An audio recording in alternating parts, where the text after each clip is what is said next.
Folks, Black Star Network is here. Oh, no punches! I'm real revolutionary right now. Support this man, Black Media. He makes sure that our stories are told. Thank you for being the voice of Black America, Roland. Stay black. I love y'all. All momentum we have now, we have to keep this going. The video looks phenomenal. See, there's a difference between Black Star Network and Black-owned media and something like CNN. You can't be Black-owned media and be scared. It's time to be smart. Bring your eyeballs home. You dig?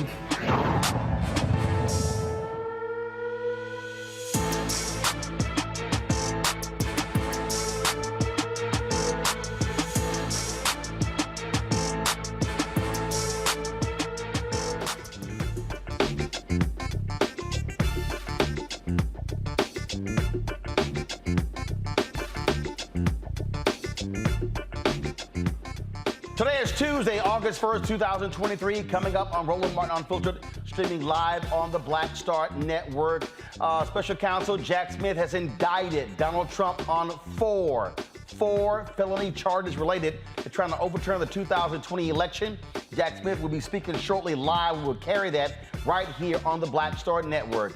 Sad news out of New Jersey, where the lieutenant governor, a black woman, has passed away at the age of 71. We'll tell you exactly what happened. Also, on today's show, the family of Henrietta Lacks, they announced a major settlement with biotech companies. We will show you that news conference with attorney Ben Crump. Also, folks, we're talking about what's happening on the political side. We'll continue to show you how Democrats are battling Republicans when it comes to the economy, what's happening politically in D.C., and they try to keep going after Hunter Biden. They all want to ignore Donald Trump. In addition, folks, I was at the Original T Golf Classic where they honored Gary Sheffield. We'll show you the words that he had to say in his praise for this show as well. Lots of stuff for us to cover. It's time to bring the funk. Roland Martin Unfiltered on the Black Star Network. Let's go. Whatever the biz, he's on it. Whatever it is, he's got the scoop, the fact, the find. And when it breaks, he's right on time and it's rolling. Best believe he's knowing. Putting it down from sports to news to politics. With entertainment just for kicks, he's rolling. It's on go, roll, y'all. It's Roland Martin, yeah. Rolling with Roland now. He's funk, he's fresh, he's real, the best, you know he's Roland Martin now.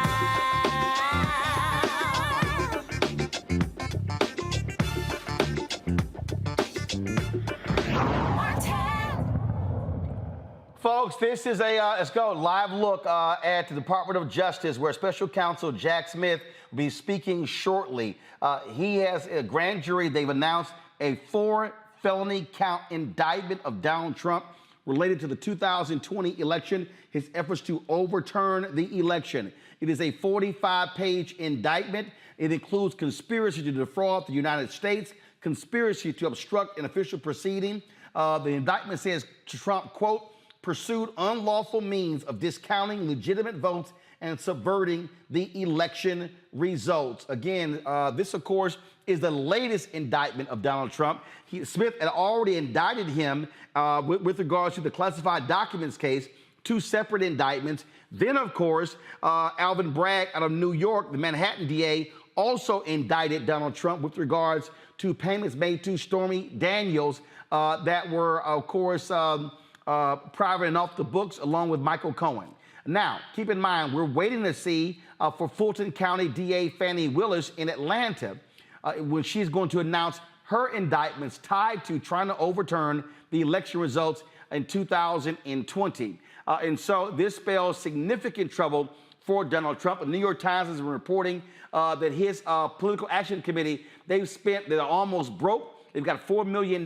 They've spent upwards of $60 million on legal fees fighting on all of these fronts. And so Republicans keep defending him. At some point, they are going to have to come to terms with the person who is leading in the Republican polls will be indicted on 3 or 4, potentially 5 separate occasions from 3 different prosecutors. They can keep saying, oh, all this is a political witch hunt. But if you're the party of law and order, ain't that simple to keep trying to throw that out. Our panel right now, Mustafa Santiago Ali, former senior advisor for environmental justice at the EPA. He joins us. Long Victoria Burke, she joins us as well, writing for NNPA. She, of course, has been also covering a lot of the news on Capitol Hill as well. Also joining us on our panel out of Florida is Dr. Larry. Glad to have you. First of all, I got 2 frat brothers here, so it's always good to have 2 alpha brothers here. Glad to have y'all here. This, of course, is breaking news coming out again. Larry Walker, University of Central Florida. Glad to have all 3 folks here. And so, again, we're waiting for Jack Smith to come out to make the announcement regarding this particular indictment. And I must say, Lauren, it's like Groundhog Day dealing with this guy. Donald Trump has subverted the law. He has gotten away with wrongdoing his entire life. His career started off with him and his dad practicing racism against black people. They were not prosecuted. There was a settlement there. But the fact of the matter is, Republicans can keep trying to say, oh, this is a witch hunt. They are going to have to defend this thug-in-chief and all of these indictments. That's right. I'm actually really surprised that this is happening. I was one of the people, when you've been in Washington and around politics so long, you get cynical. So I'm surprised he was actually indicted for this. It does seem so obvious given all what we know, the video and everything else. What also is noteworthy here, Roland, it seems like there's 6 co-conspirators who were indicted. It's hard to, I've been speed reading, but I can't speed read fast enough to figure out who the 6 are. But one might guess that one might be Rudy Giuliani and another might be John Eastman. It's hard to figure out exactly who those people are, but to see that Jack Smith went that far and wide, that is really impressive. Obviously, he's about to speak. I don't think that's going to go on for very long. But to your point also, the Republican Party is going to have to figure out what it's doing. Is it Chris Christie? Is it Ron DeSantis? Is it somebody who's not in the race yet, like Glenn Youngkin? Who knows? But there's no way that they can have this posture through primaries and everything else. And we know that this poll came out today showing that Joe Biden, President Biden and Trump are even in a poll that came out today. But the Republican Party is going to really have to figure out exactly what it's doing in this situation. I love to see all of the whining, complaining among the right, especially Fox News. Again, they are Trump's biggest defenders. And they are one of the reasons why Republicans don't believe any of this stuff. If you really want to, look at this nonsense. First of all, Mustafa, one of the dumbest people who's on television. I mean, truly an idiot, which is like a lot of competition on Fox News. is Jesse Waters. I just got to play for you just the crying over there about this latest indictment. Watch this. You also have January 6th, and I feel comfortable speaking for Jessica. You really shouldn't. Then I won't. I'll speak for the rest of the country that has their head on straight. Not everybody believes January 6th was Hiroshima. Not everybody believes that. No one We thinks talk that. to people on the street all the time. A lot of people don't even know what January 6th was. And for the people that watch it on TV, they're over it. They don't see it as a holy day the way you guys do. Again, the documents case. And I'm talking about what Biden did with it, what Trump did with it. Regular Americans on Main Street aren't fussing over where the documents went. They really don't care. It doesn't affect them. In the 90s, you had sex. It was titillating. People were very focused. Oh, I just love Mustafa. Oh, my God. Regular people don't care. I thought y'all were the party of law and order. They are whining and complaining. And here's the deal. They love comparing Joe Biden and Trump to documents. Guess what? Biden voluntarily turned his over. Trump refused to do so. He ignored a subpoena. He moved documents. They have him on tape. That's the difference. No, it's a part of this strategic stupidity that continues to be, pushed out, both from, Fox News and also from the president, former President Trump. He had a choice. He made the choice to actually do the things that he did. He knew that the election fraud claims were false, but he continued to push that out. He played a role in that 7-state strategy that's also a part of what you'll hear about here tonight, and tried to pressure those states, who knew that he had lost the election, but he continued to use his privilege, or what he assumed was his privilege, to move forward. He's the one who weaponized the Justice Department to try to get them to do illegal things. Luckily, there were some good folks there who were willing to push back. And he also pressured his own vice president. And then, of course, out of all that came the violence that played out on January the 6th. So they can pretend and they can try and convince folks that these types of things didn't happen. But the rule of law will place the spotlight on just how this happened and who was responsible. So, this strategic stupidity is no longer going to play for most people in our country. Go to Jack Smith, the news conference right now. Would be helpful. In just a few moments, I expect Special Counsel Jack Smith to come to this podium and make a statement of about 2 minutes in length. He will not take questions.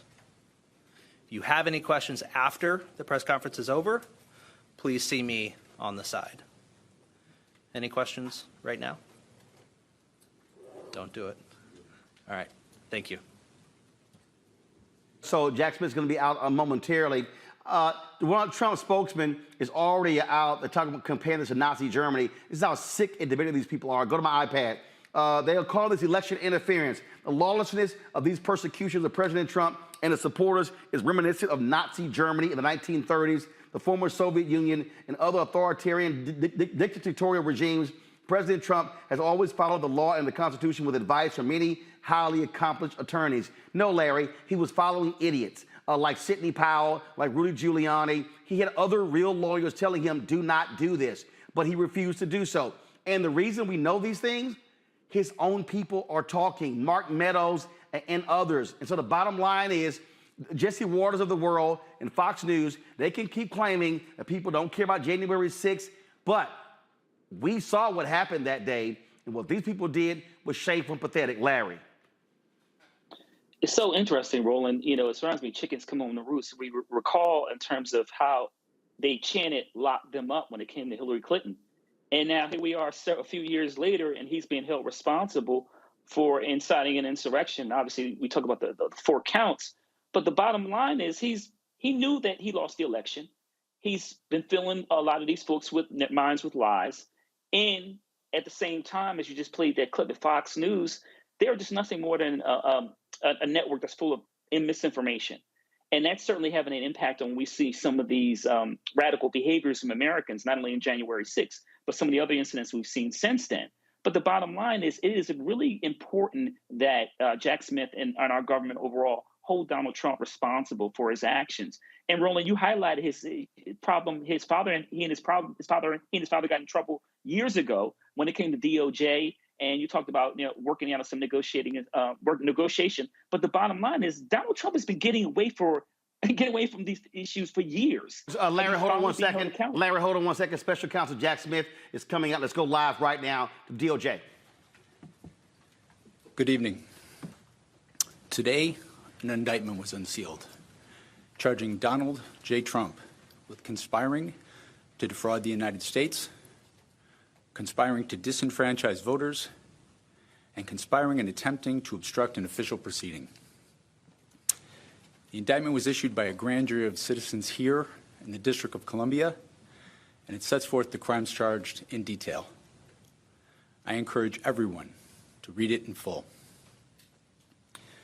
The attack on our nation's capital on January 6th, 2021, was an unprecedented assault on the seat of American democracy. As described in the indictment, it was fueled by lies. Lies by the defendant targeted at obstructing a bedrock function of the U.S. government, the nation's process of collecting, counting, and certifying the results of the presidential election. The men and women of law enforcement who defended the U.S. Capitol on January 6th are heroes. They are patriots and they are the very best of us. They did not just defend a building or the people sheltering in it. They put their lives on the line to defend who we are as a country and as a people. They defended the very institutions and principles that define the United States. Since the attack on our Capitol, the Department of Justice has remained committed to ensuring accountability for those criminally responsible for what happened that day. This case is brought consistent with that commitment, and our investigation of other individuals continues. In this case, my office will seek a speedy trial so that our evidence can be tested in court and judged by a jury of citizens. In the meantime, I must emphasize that the indictment is only an allegation and that the defendant must be presumed innocent until proven guilty beyond a reasonable doubt in a court of law.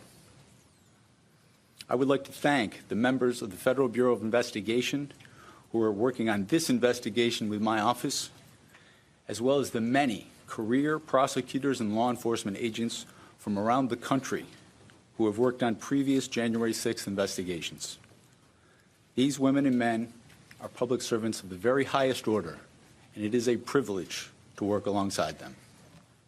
Thank you. Why didn't you charge any of the other co-conspirators? Folks, that was, again, about a 2-minute statement from Special Counsel Jack Smith announcing the 4-count indictment against Donald Trump. Folks, Judge Tanya Chutkan, who is a D.C. judge, this is who she is. She's going to be the one presiding over this. She has not been kind to folks involved in the January 6th insurrection. And so she is the one who has been assigned this case as well. Again, folks, a 45-page indictment laying out the details of what took place.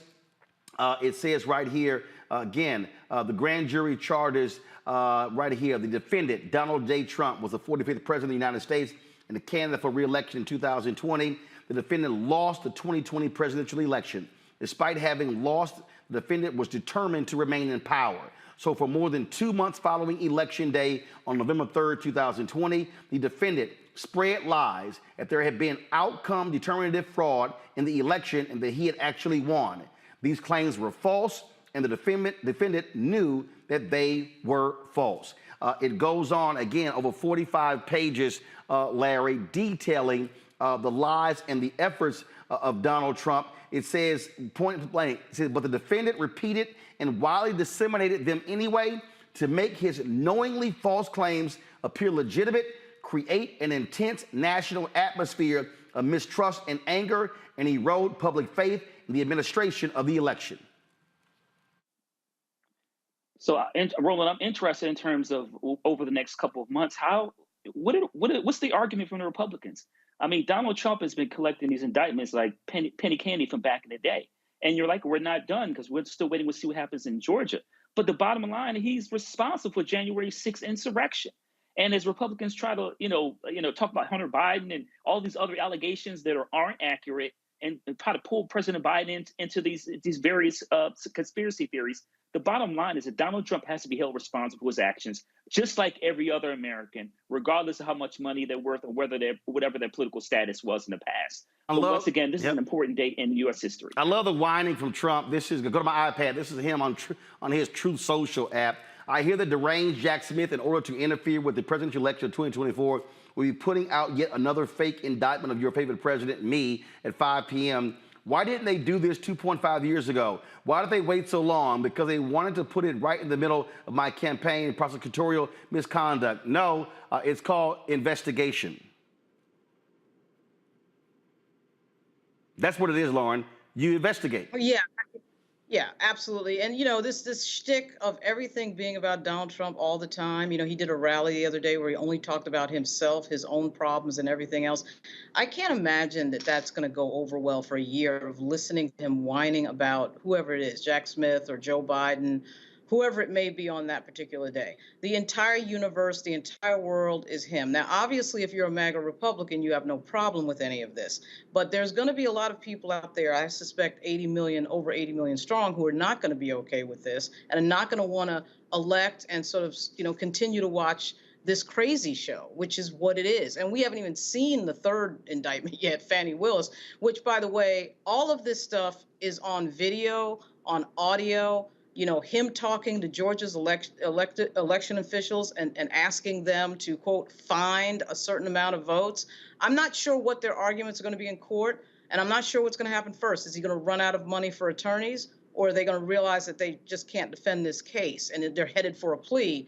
But this, to me, is not really winnable, given all the evidence that we know about that is public facing. And when Jack Smith, by the way, just said that there was a little editorializing, if you heard that, Roland, from the prosecutor with regard to who guarded the U.S. Capitol. There's a group of U.S. Capitol Police who also have a lawsuit against Donald Trump for causing all the craziness that happened on Jan 6. And I suspect that they do, in fact, have a case. Hasn't been thrown out yet, hasn't been dealt with yet, but we'll see. And as somebody who is dating one of the members of the U.S. Capitol Police, he did have, he had involvement in terms of this entire time, this 2-year period of, these cops being questioned and having to testify in some ways and go to court. This is a real thing for real people, what happened. And again, everybody can see it on tape, on video, the cover of your book, Roland, that photo being another good example of it. I don't know what Trump's defense is going to be in this case. This is, folks, this is the actual indictment here. Go to my iPad. The defendant had a right, like every American, to speak publicly about the election and even to claim falsely that there had been outcome determinative fraud during the election and that he won. He was also entitled to formally challenge the results of the election through lawful and appropriate means, such as by seeking recounts or audits of the popular vote in states or filing lawsuits challenging ballots and procedures. Indeed, in many cases, the defendant did pursue these methods of contesting the election results. His efforts to change the outcome in any state through recounts, audits, or legal challenges were uniformly unsuccessful. Shortly after Election Day, the defendant also pursued unlawful means of discounting legitimate votes and subverting the election results. In so doing, the defendant perpetrated 3 criminal conspiracies: a conspiracy to defraud the United States by using dishonesty, fraud, and deceit to impair, obstruct, and defeat the lawful federal government function by which the results of the presidential election are collected, counted, and certified by the federal government in violation of 18 U.S.C. 371. A conspiracy to corruptly obstruct and impede the January 6th congressional proceeding at which the collected results of the presidential election are counted and certified, the certification proceeding in violation of 18 U.S.C. 1512K, and a conspiracy against the right to vote and to have one's vote counted in violation of 18 U.S.C. 241. Each of these conspiracies, which built on the widespread mistrust the defendant was creating through pervasive and destabilizing lies about election fraud, targeted a bedrock function of the United States federal government, the nation's process of collecting, counting, and certifying the results of the presidential election. Count one, it lays out right here what he did from on or about November 14th through on or about January 20th, 2021. Donald J. Trump did knowingly combine, conspire, confederate, and agree with co-conspirators known and unknown to the grand jury to defraud the United States by using dishonesty, fraud, and deceit to impair, obstruct, and defeat the lawful federal government function by which the results of the presidential election are collected, counted, and certified by the federal government. Smith lays out the purpose of the conspiracy was to overturn the legitimate results of the 2020 presidential election by using knowingly false claims of election fraud to obstruct the federal government function of which those results are collected, counted, and certified. This where it says right here, the defendant enlisted co-conspirators to assist him in his criminal efforts to overturn the legitimate results of the 2020 presidential election and retain power. Among these were co-conspirator one, an attorney who was willing to spread knowingly false claims and pursue strategies that the defendant's 2020 re-election campaign attorneys would not. Co-conspirator two, an attorney who devised and attempted to implement a strategy to leverage the vice president's ceremonial role overseeing the certification proceeding to obstruct a certification of the presidential election. Co-conspirator three, an attorney whose unfounded claims of election fraud the defendant privately acknowledged to others sounded crazy. Nonetheless, the defendant embraced and publicly amplified co-conspirator three's disinformation. Co-conspirator four, a Justice Department official who worked on civil matters and who, with the defendant, attempted to use the Justice Department to open sham election crime investigations and influence state legislatures with knowingly false claims of election fraud.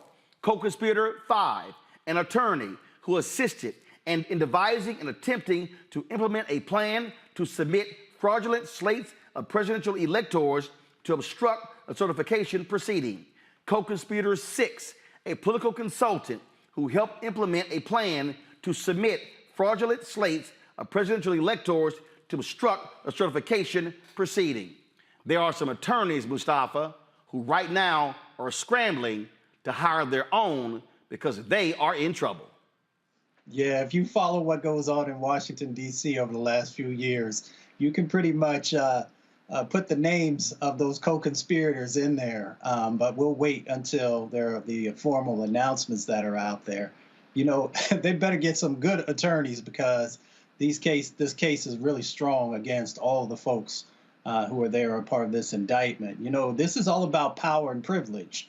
And, you know, Donald Trump has never felt that the law, you know, was something that he had to follow. And now he finds himself in this situation and convinced, I don't know how hard he had to convince these other co-conspirators to also follow that same way of thinking. But they're going to find out. As my mama said, you're going to learn today. Larry, later in this indictment on page 10, it says on December 1st, co-conspirator one met with the Arizona House Speaker. When the Arizona House Speaker again asked co-conspirator one for evidence of the outcome determinative election fraud he and the defendant had been claiming, co-conspirator one responded with words to the effect of, quote, "We don't have the evidence, but we have lots of theories."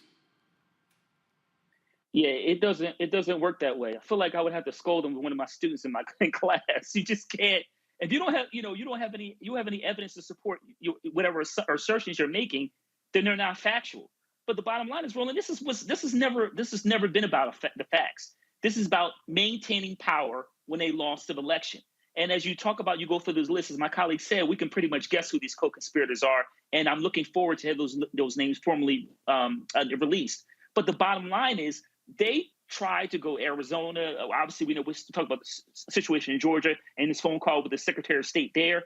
But in terms of, there was a multi-pronged approach to make sure to really, tear apart our country and essentially trying to take power and is authoritarian. But as Jack Smith highlighted in this indictment, we're holding those individuals, including specifically Donald Trump, accountable, because if we don't, then we don't have a true democracy.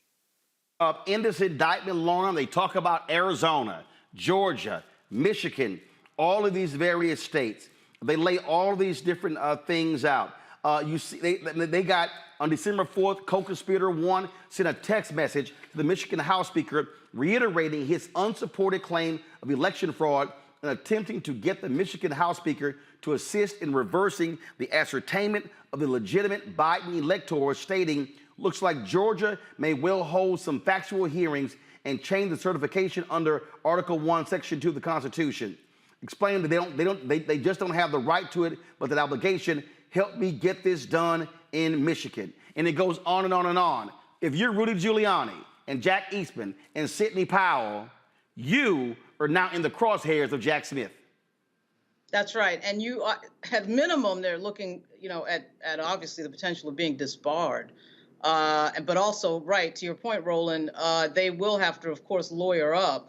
And, the fact that they brought up Russell Bowers is interesting. That sounds, he had testified in front of Benny Thompson's committee, January 6th committee, and that was pretty startling testimony because that was a Republican official effectively saying, I am not going to subvert our democracy. And as you read, Roland, actually, a lot of what you're reading sounds a lot like two things. A little bit of what Fox News was sued on in terms of their lying on the air and their constant just making up of reality around election fraud. And then it sounds like the January 6th hearing testimony, a lot of this and a lot of the same officials involved. So we can kind of get if in fact, when you keep reading, it sounds like a lot of that hearing testimony and a lot of that is on the record under oath. It's a lot of what we already know. And I think it just sort of leads us all back to the question of what is the defense going to be? You have subverted. I love this one. On November 25th, the day after Pennsylvania's governor signed a certificate of ascertainment and thus certified to the federal government that Biden's electors were the legitimate electors for the state, co-conspirator 1 orchestrated an event at a hotel in Gettysburg attended by state legislators. Co-conspirator 1 falsely claimed that Pennsylvania had issued 1.8 million absentee ballots and received 2.5 million in return. In the days thereafter, a campaign staffer wrote internally that co-conspirators 1's allegation was, quote, just wrong, and, quote, there's no way to defend it. That's what's, they literally, there are people who are working with them saying, these folks are lying. And so if you're Jack Smith, is this live outside? What is this, folks? Okay, they're trying to get a statement from Merrick Garland. Go live right now. The January 6th attack on our democracy. The career men and women of the Justice Department engaged in what has become the largest investigation in our history. In November last, I appointed Jack Smith, a special counsel, to take on the ongoing investigation in order to underline the department's commitment to accountability and independence. Mr. Smith and his team, experienced, principled, career agents, prosecutors, have followed the facts and the law wherever they lead. Any questions about this matter will have to be answered by the filings made. Are you concerned about this affecting the 2024 election? AG Girl, are you concerned? The thing here is that in this indictment, you have a DOJ staffer who is being indicted, a Justice Department official. That right there says a whole lot, Mustafa, because it shows how Donald Trump had individuals who he appointed who were trying to use the power of the Department of Justice to overturn this election. And this is more offensive to the folks. Again, let's go back to, give me a 2-box with Merrick Garland. This shows, again, how offensive it is what actually took place in this country with this man. He was trying to use everything possible in order to stay in power. That's what Donald Trump was trying to do. Oh, without a doubt. And he had tentacles all throughout the federal government. You know, for those of us who have spent time there, one, we understand our oath and how important it is to actually live up to that. So then when you see these individuals who were inside the federal government who are also, you know, moving forward with lies or were supporting, you know, this strategy that Trump had, you know, it doesn't make it any easier for people to trust the federal government. But luckily, there were good folks who were there who were also pushing back. I was blessed to be able to work with folks from the Department of Justice for a couple of decades. And I know their level of commitment to upholding the law. So, you know, he tried to dismantle and deconstruct the Department of Justice. And thankfully, he wasn't successful. But there were those individuals who unfortunately believed the hype and believed the things that he was trying to accomplish. And I won't be surprised if we won't also find out, you know, that there'll be folks also who will catch charges in some of these various states who are also aligning themselves with him. Oh, Larry, they've got to break. Look, you got a bunch of people who got to answer some stuff. Go back to my iPad. It says right here, on December 6th, the defendant and co-conspirator 2 called the chairwoman of the Republican National Committee, that's Ronna McDaniel Romney, to ensure that the plan was in motion. She said that during the call, co-conspirator 2 told the chairwoman that it was important for the RNC to help the defendant's campaign gather electors in targeted states, and falsely represented to her that such electors' votes would be used only if ongoing litigation in one of the states changed the result in the defendant's favor. After the RNC chairwoman consulted the campaign and heard that work on gathering electors was underway, she called and reported this information to the defendant, who responded approvingly. Ronna McDaniel is now going to have to answer. All of these people, look, they go to trial here, Larry, barring, you know, a plea deal. Steve Bannon, Marjorie Taylor Greene, Jim Jordan, every single Matt Gaetz, Ted Cruz, all of these Republicans who avoided congressional subpoenas, they are not going to be able to avoid a subpoena from the federal courts. No, and you know, reading, you know, kind of here, listening to you, realizes that Roland, the rot runs deep, and when you have a tree that's rotted, you really have to cut it down and start from scratch, and that's what we essentially this indictment is really the first stage, and like you said, we'll see over a series of next couple of months, and some of these individuals we highlighted, like you said, who are those individuals, and then having them testify. Because we in the last couple of months, we've heard a lot of people, you know, stand at the podium or put out press releases, talk about, you know, it's a witch hunt and none of this makes any sense and they're going after Donald Trump. Let's see what you have to say when you have to put your hand on the Bible. And then you're being asked a series of questions. We'll see we'll see kind of conspiracy theories you want to run then. And Lauren, when I say a lot of people, go back to my iPad. On December 7th, co-conspirator 1 received the Wisconsin memo and the fraudulent electoral memo.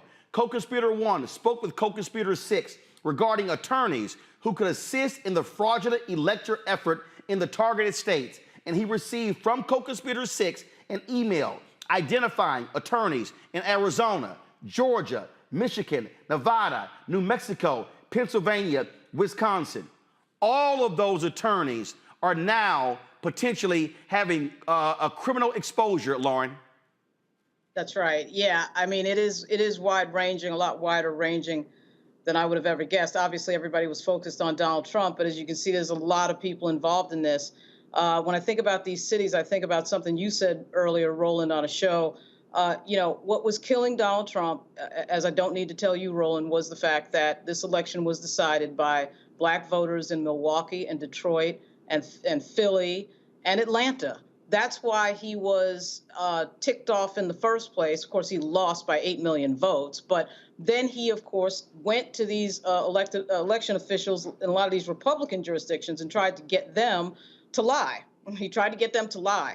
And so they weren't going for it. And in fact, it was interesting to see the Republican officials, not only in Arizona, but also in Georgia, resist him on the phone and, of course, resist him trying to, quote, find a certain amount of votes so that he could be declared the winner and declare that there was some sort of impropriety with regards to the collection of votes, none of which was true.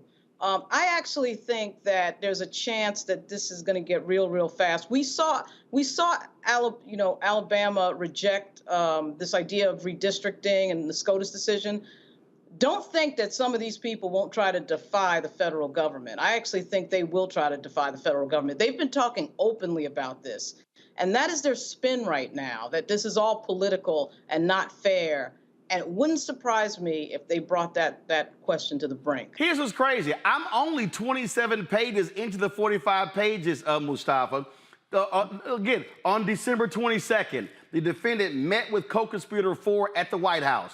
Co-conspirator 4 had not informed his leadership at the Justice Department of the meeting, which was a violation of the Justice Department's written policy restricting contacts with the White House to guard against improper political influence. On December 26, co-conspirator 4 spoke on the phone with the acting attorney general and lied about the circumstances of his meeting with the defendant at the White House, falsely claiming that the meeting had been unplanned. The acting attorney general directed co-conspirator 4 not to have unauthorized contacts with the White House again, and co-conspirator 4 said he would not. That co-conspirator 4 is at the Department of Justice official. And again, here's the deal. You start lying, they can get you on they can convict you on lying alone. And so this thing is about to metastasize. And if you want to see how quickly folks start going, oh crap, I might be headed to prison, Jack Smith is going to start granting immunity to a whole bunch of lawyers who, one, do not want to lose their law licenses, Mustafa, because that means they got no means of income because they won't be able to practice law for the rest of their life. Oh, yeah. Folks going to be cutting deals left and right. If some of them already haven't. You know, my grandmother says when you know better, do better. These individuals, they knew better than to do and to support this foolishness that Donald Trump was trying to move forward on. These election fraud claims that he was just continued to state time and time again, and people actually supporting that stuff, and then strategies around pressuring the states, and then the weaponizing of the Justice Department. That goes particularly to what you're talking about one of those co-conspirators. They were playing a role in trying to weaponize the Department of Justice. So, if you're not going to do the right thing, you should never be in these positions. Here's the thing. Most of these folks don't really understand what prison is all about. But I guarantee you, once they hear, those steel doors closing, they'll change. They'll really start to reflect on why they did the things that they did and why did they support this individual, because prison is no joke. Well, first of all, again, y'all, if you go through this indictment, it lays out, just all sorts of nonsense that took place. That was unbelievable. And again, I haven't even got to January 6th. And so let's do this here. We're going to take a break. We're going to come back on Roland Martin Unfiltered to break this thing down. And not just this here, on the same day, folks, as Jack Smith did this here, 2 officials, Republicans in Michigan, were indicted for their role in this fraudulent scheme. We'll tell you about that. You're watching the Black Star Network. Back in a moment. Hatred on the streets, a horrific scene, a white nationalist rally that descended into deadly violence. White people are losing their damn minds. As an angry pro-Trump mob storms the U.S. Capitol, we've seen shooting. We're about to see the rise of what I call white minority resistance. We have seen white folks in this country who simply cannot tolerate black folks voting. I think what we're seeing is the inevitable result of violent denial. This is part of American history. Every time that people of color have made progress, whether real or symbolic, there has been what Carol Anderson at Emory University calls white rage as a backlash. This is the rise of the Proud Boys and the Boogaloo Boys. America, there's going to be more of this. Here's all the Proud Boys, Dave. This country is getting increasingly racist in its behaviors and its attitudes because of the fear of white people. The fear that they're taking our jobs, they're taking our resources, they're taking our women. This is white fear.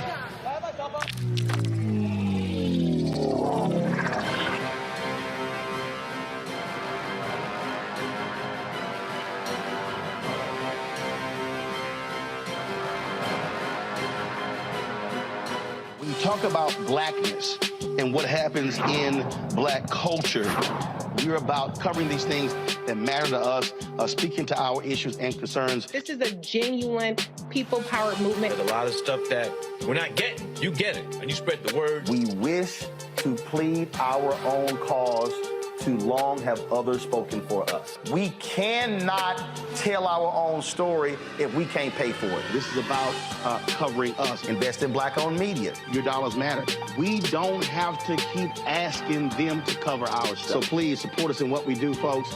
We want to hit 2,000 people, $50 this month, raise $100,000. We're behind 100,000, so we want to hit that. Y'all money makes this possible. Checks and money orders go to P.O. Box 57196, Washington, D.C. 20037-0196. The Cash App is $RM Unfiltered. PayPal is R Martin Unfiltered. Venmo is RM Unfiltered. Zelle is Roland at RolandSMartin.com.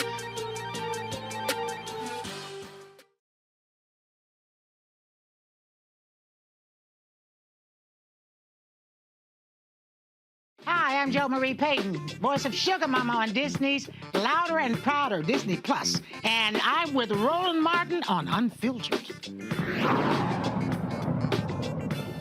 Folks, welcome back to Roland Martin Unfiltered on the Black Star Network. The breaking news is that Special Counsel Jack Smith has announced 4 felony charges against Donald Trump tied to his efforts to overturn the 2020 election. It's a 45-page indictment. We are through just 31 of the pages. It is stunning to see. And as Lauren said, many of the things that we are seeing thus far, we've actually seen before. We've seen it with the various testimony before, with the January 6th special committee, their testimony. And so it lays out point blank what took place. But this is actually a formal indictment. Republicans are losing their minds. They are mad. They are angry. They are upset. They are frothing at the mouth. Fox News, Jesse Waters is calling this a political war crime. They're all saying this is interfering with the election. But the bottom line is they simply cannot handle that their big time buddy, their big boss, their God is frankly a thug. This details it, all the lying, the deceiving, and all of these idiots who went along with him, and all of these people must be held accountable. My panelists, Larry Walker, Lon Victoria Burke, Mustafa Santiago Ali, and that right there, Larry, I think is what's critically important. The fact that all of these people, numerous people who worked for him in all of these states, chose to put their careers and families on the line to protect this guy, this liar, who they know is a liar, because what I said to Chris Christie on ABC is the same. And that is, they had no morals, no values, no principles, and no ethics. All they cared about was power. Also, Roland, this highlights how whiteness works in America. Because when else in U.S. history have they ever been held accountable for their actions? They've gotten away for hundreds of years. So part of the reason why we see these individuals believe they'll get away with it is because historically they have. So this is like a chickens come home to roost. They're finally being held accountable to this degree. We've never seen, individuals, particularly white males, be held accountable for these kind of lies and mistruths. So it's finally this is really a marker in U.S. history, and in terms of indicted a former president, but all these other co-conspirators and all the individuals. You talked about the case in Michigan, and we know obviously some other states will continue to see some indictments, but these individuals have never been held accountable. So all these lies they were told is consistent with what they've seen throughout U.S. history. But we live in a new day. And now they're being held accountable for all their lives, and also once again to undermine our democracy and shift the United States into a place we no longer be a leader in the world in terms of freedom. The thing for me, Mustafa, is that we've had to listen to these punks chastise protesters and others fighting for constitutional freedom, rights, and protection. And these people were willing to do whatever they could to hold on to power. And the thing is, they knew they were lying. Trump hired 2 firms that said, sorry, dude, no election fraud, but they still went forward with the lies. And all these idiot MAGA people, yes, these deplorables, are walking around going, I don't believe it, I don't believe it, I think it's all a farce. They are stupid for listening to these people. Yeah, it's hard to understand how someone, you know, it's interesting because they want you to not believe what your eyes have seen, right? We saw January 6th. It was live on our TV screens. We saw the violence that was a part of it. They ask you to not believe what your ears hear, right? We've got these tapes that are a part of the investigation of individuals, you know, spelling it out. Donald Trump, even in many of these, actually you hear his voice talking. And then, you know, they ask you to not believe what you know is the right thing to do. You know, we continue to talk about the importance of democracy and the importance of our vote and how it sets us apart from many others across our planet. But even knowing what your eyes have seen, what your ears have heard, and knowing what is right to do, you still got these folks who refuse to believe. And that's because they see themselves as a part of the power structure. And they feel that if an individual like Donald Trump can be got and can be dealt with through the legal system, if they do something, then they might be next. And they're correct. You should not be doing these types of things. I'm going through this. I'm still going through this indictment, Lauren, but I want to add this to it. Go to my iPad. Today in Oakland County, former Attorney General candidate Matt DePerno and former state representative Dare Rendon also facing criminal charges, 2 counts of undue possession of a voting machine. And so both of these individuals have been indicted, these Republicans. And so Michigan is doing their part, Georgia is doing their part. And I'm telling you, after this federal indictment, those state attorney generals, it's going to be hard for even in some of those red states for them to have to resist not prosecuting individuals who were involved in criminal behavior. Yeah, that's true. It's going to take a push in some of these red states. As you saw, Roland, in Congress in their last week before the August break, the Republicans were openly talking about it, you know, impeaching President Biden. I mean, there's no lengths to how far these people will go to resist, to maintain power and resist what reality is, right? But yes, you're right. There are officials in these states that are moving in the right direction. But I got to tell you, I mean, I think this is, of course, part of the trend that we saw after President Obama left office, really during his time in office, where there just started to be this sort of situation where the Republican Party started to become unglued from reality and started to lie to itself. And it started with a lot of their media platforms, the Breitbart platforms, the Daily Caller, and of course, Fox brought it to new heights. They're lying to themselves, and they just are sort of going by this ethic. And unfortunately, it's kind of familiar to me, having grown up in New York, of, you know, Donald Trump works, his way of doing things is, I will go as far as I will go until you stop me. I will lie as much as I can lie until you don't allow me to get away with it. And somebody has got to be the person or the thing or the entity that stops him from getting away with it. We've all been sitting here wondering what entity that would be. There was open discussion in the White House when he was president from the chair of the Joint Chiefs of Staff about what they would do if this guy got a hold of the nuclear codes, you know, what they would do if he openly subverted the government. And of course, the question of, was he going to leave the White House when Biden was elected? That was all open. I mean, you know, because Trump will go as far as everyone else allows him to go, but they have to be stopped. They have to be absolutely stopped. It's not just going to happen on its own. But here we see the Justice Department, not just the DOJ, not just DOJ in Washington, D.C., but to your point, Roland, in a lot of these states. But this is what I kept trying to explain to people, all these dumb media people. I would say, this man has no bottom. He has no bottom. I'm like, they keep saying, well, when does he reach a bottom? He has none. Yeah, and you know, most folks know I resigned when Donald Trump came in because I knew I couldn't work for him or his administration because I knew what they stood for. And that's the thing that's always curious, is that people are surprised about how low Donald Trump and those who support his belief system are actually willing to go, or how far they are willing to try and push, you know, to break systems, if you will. And the media, unfortunately, got caught up in the hype as well. There were many times that you and others, a handful of others, would actually call out the injustices that he was doing, where others would just kind of go along so that they could get that interview or whatever their particular set of goals were. So we got to decide what our priorities are. And thankfully, we got a Department of Justice that's standing on its priorities, that's living up to its mission. And we're seeing, people being held accountable. But we've also got to have folks in the media who are willing to hold people accountable. Journalism is supposed to be about that, about going after the facts and then holding folks accountable through those facts. So I hope that we never, ever go backwards again like we saw over the 4 years that Donald Trump was in the White House.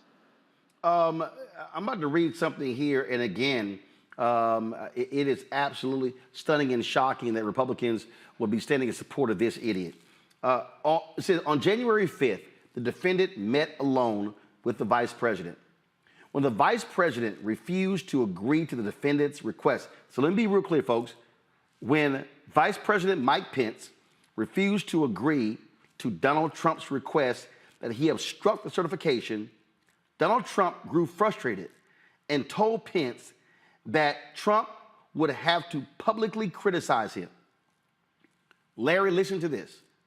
Upon learning of this, Pence, the vice president's chief of staff, was concerned for the vice president's safety and alerted the head of the vice president's Secret Service detail. That shows you how far these folks were willing to go. Like you said, there was no bottom. And so we during January 6th, Roland, we saw the video audio, we heard the audio and saw the video of people looking for Mike Pence. And so let's also remember that there was a hangman's noose outside of the U.S. Capitol. So in terms of what, Trump gave his speech and then the insurrection is trying to break into U.S. Capitol, during the day, it was certified votes. Let's make clear about it that Mike Pence's life was in danger among all the other congressional leaders in the United States. And so it's clear that when he met with Pence the day before, he's threatening him. This is some old school New York City mob boss stuff. Threatening him, if you don't do what I'm going to tell you to do, then it's not a veiled threat. Here's a clear threat when it comes to your life. And so It's also why it's so interesting to me that Mike Pence is why he's running for president. He needs to be even more critical about Donald Trump in terms of what he did. Lauren, this is where Senator Ron Johnson of Wisconsin is involved. On the morning of January 6th, an agent of the defendant contacted a United States senator to ask him to hand-deliver documents to the vice president. We know that's Ron Johnson. The agent then facilitated the receipt by the senator's staff of the fraudulent certificates signed by the defendant's fraudulent electors in Michigan and Wisconsin, which were believed not to have been delivered to the vice president or archivist by mail. When one of the senator's staffers contacted a staffer for the vice president by text message to arrange for delivery of what the senator's staffer had been told were alternate slates of electors for Michigan and Wisconsin, because archivists didn't receive them, the vice president's staffer rejected them. That is Senator Ron Johnson of Wisconsin. Right. And, he's not alone, right? I mean, we have several members of Congress who would not surprise me reading this thing should be popping up because, of course, we had the Marjorie Taylor Greene tour and all sorts of involvement and sort of implications with regard to wanting to be pardoned later, which talk about consciousness of guilt. So it doesn't surprise me that Ron Johnson is in there. And to the point where it really is going to be interesting to see how far the Justice Department is going to go in trying to get after some of these members of Congress, which is a long overdue issue. Not just with the contact that they had with President Trump, former President Trump, but also the things that happened after, where they had supported this fraudulent idea that there was something wrong with the elections. The question is going to become: do we have enough Never Trumpers around to push that message? Because to the points made before, the media is really failing at a moment we really don't need the media to fail. We need the media to call a thing, a lie, and say things in plain language. When people are lying, the media needs to say that they're lying and not get wrapped around the axle about whether or not we should be saying the word lie. It is good, I guess, to see people like George Will and Rick Wilson and Steve Schmidt stand up, Republicans stand up and be pushing against this. But there's not enough of them. And it's scary to watch some of these people who still stay with Donald Trump, even in these moments where we have obvious evidence. This is not testimonial evidence from people that they spoke to. These are things that have been recorded. Members of Congress, in many cases, who were in the U.S. Capitol when it was attacked and still supporting Trump, which is insane. Roland, what page is the Pence thing that you referenced? What page was that? Gotta go up. That was it was like 38, 39, something like that. I mean, it is remarkable, again, reading this. A lot of this stuff we've heard before. But I also want people to understand this, Mustafa. We talk about elections matter. If people did not vote, let me be very clear to everybody who's watching and listening. If people did not vote the way they did in this election, these thugs would still be in power. These people, if they went to this extent to try to steal this election, what would they have done if they remained in power? Which also says to us, Mustafa, what are they going to do if they maintain power, if they get it back? We already know right now they are literally meeting and planning to completely upend the entire federal government if they take power. New York Times, Siena, out with a poll today that shows the race is virtually tied. Now, there are not factors involved in that.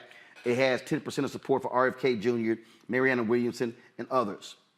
But I need people to understand who think that, oh, this is no big deal.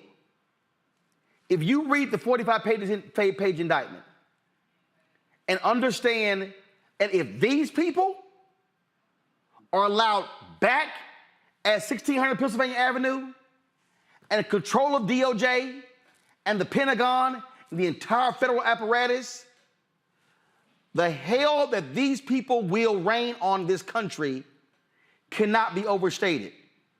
And so I need every black person, every white person of conscience to cut the bullshit out with, I don't know, Joe Biden, 80, I don't know, this, that, and the other. These people, none of them can be allowed anywhere near the levers of power, and every single vote imaginable must be cast to ensure they never win next year.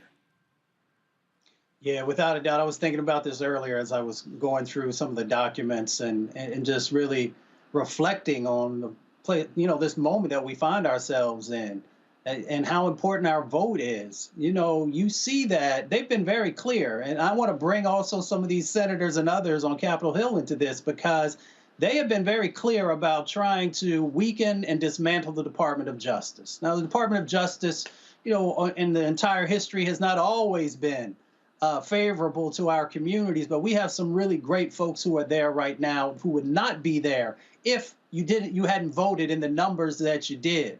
As you think about your future, all these federal agencies play an incredible role in helping to move resources to our communities, especially when we have individuals who are there who understand the dynamics that are playing out in our communities, both the impacts and the sets of opportunities. But it is all tied to your vote.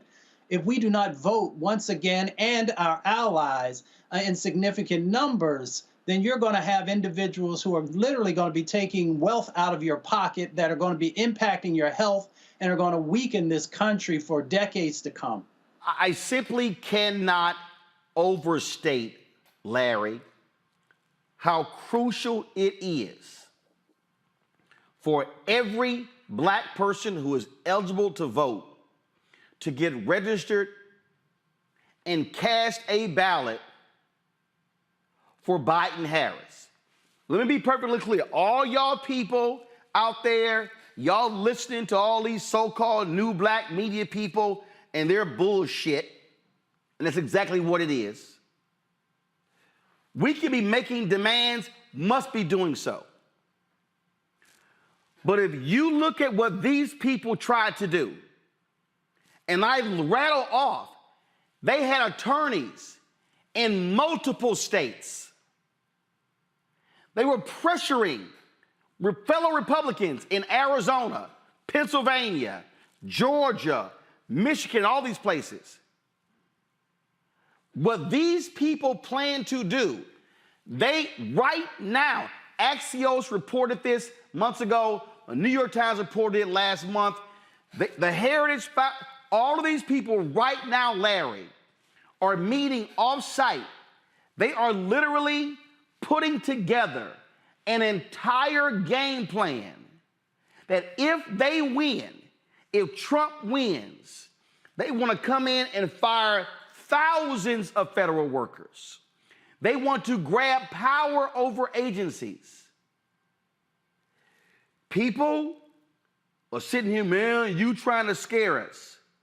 You had damn well better be scared to death if Donald Trump and his imps, these evil people, are allowed to win. And yes, they actually can win because his supporters are fired up and will love nothing better for that crook to be back in the White House.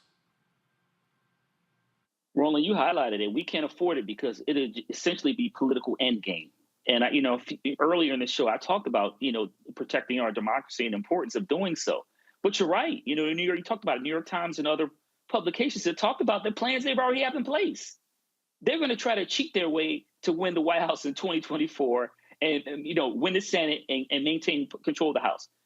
That's the ultimate goal, because they can't have a discussion on the policy issues. They can't talk about the drop in inflation, unemployment, or some of the other. They don't want to talk about women's reproductive rights. They can't win on any of those issues. So the only way they can possibly win next year is by cheating. And you're right, Roland. All these think tanks and individuals with big pockets have been meeting, planning out a way to steal the election in 2024. One last point I want to make, Roland, is the importance of your platform. We have a conversation right now among 4 black folks talking about this issue.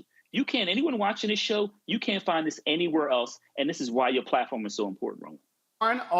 And I see some of you fools on my YouTube channel. Anybody out there who is saying, forget Biden-Harris, vote for RFK, go to my iPad, Henry. This who is funding the campaign of Robert F. Kennedy Jr. Republicans. Let me say it again. All you fools out here talking about Robert F. Kennedy, a political analysis shows donor overlap with DeSantis and Trump supporters. That means, I'm going to read you the opening line, the top contributors to Robert F. Kennedy Jr.'s presidential campaign include donors who typically give to Republicans according to campaign finance filings, underscoring the extent to which Kennedy, running as a Democrat, is resonating with the other party. Folks, they are funding Robert F. Kennedy in order to try to get Biden-Harris to lose. Y'all fools are falling for the banana in the tailpipe. Lauren. Yeah, and they already did that in 2016. It was the same general strategy. That strategy is a strategy to find 8 million votes, because obviously Biden beat Donald Trump in 2020 by 8 million votes. So between that and voter suppression and closing polling places and other games that they'll probably try to play, they're trying to find that 8 million votes. I think that when you think about some of what you said, Roland, it's not just the Donald Trump element of it. It's Steve Bannon, it's Stephen Miller, it's all the crazy people he brings with him that, don't really believe in the functioning of government And they're saying out loud right now exactly what they're going to do. When you say that they're meeting off-site, it sort of reminds me of what happened right after President Obama came in. There was a meeting off-site with Paul Ryan and Mitch McConnell and all the Republicans to decide how they were going to thwart his presidency. This is a party that is not interested in governance. It is not the Reagan Republicans. It is not the Eisenhower. It is a party that is created by Donald Trump. And I think that because they're losing power, they're seeing that other constituencies who have been historically marginalized are starting to gain power. They are hitting the desperation button. They, as Dr. Carr likes to point out, they would rather bring this entire thing down than see Black people, minorities in charge of anything. So that is, I think, where we're at with the MAGA Republicans. The question is, how many people can they convince, and exactly how many people do they have on their side? I do think the elections last year demonstrated that the crazy people like Carrie Lake, that sort of crazy type of Republican, does lose. But, you know, we do have some stars coming into alignment that I think are very, we have to watch very closely. The poll today, the president's age, which we're starting to see visually more and more on the screen. I don't think we can deny that and try to pretend that's not happening. And the fact that these MAGA Republicans are not giving up, they're not backing off. They're actually getting, I think, more energetic as these sorts of things happen, like these indictments. And I don't think it's lost on them, obviously, that a Black woman is about to hand down an indictment in Atlanta, and that the indictment handed down in New York was a Black male. That is not lost on them. This is power. They also don't like that there's a Black female vice president to Biden. Right. And including some Democrats. Before I go to my break, again, folks, this is the New York Times story from July 18, 2023. Trump and allies forge plans to increase presidential power in 2025. Folks, I'm trying to tell y'all, I'm not scaring anybody. And if you think I am, fine. But what these people are planning to do, they want to consolidate power. Trump has already made it clear he is going to use the Department of Justice as a weapon. There are not going to be any walls. Bill Barr will not be reappointed. He is going to appoint somebody who is going to do whatever he wants. Right now, the DOJ, Larry, has rules in place that when it comes to meetings with the White House, he's going to obliterate that.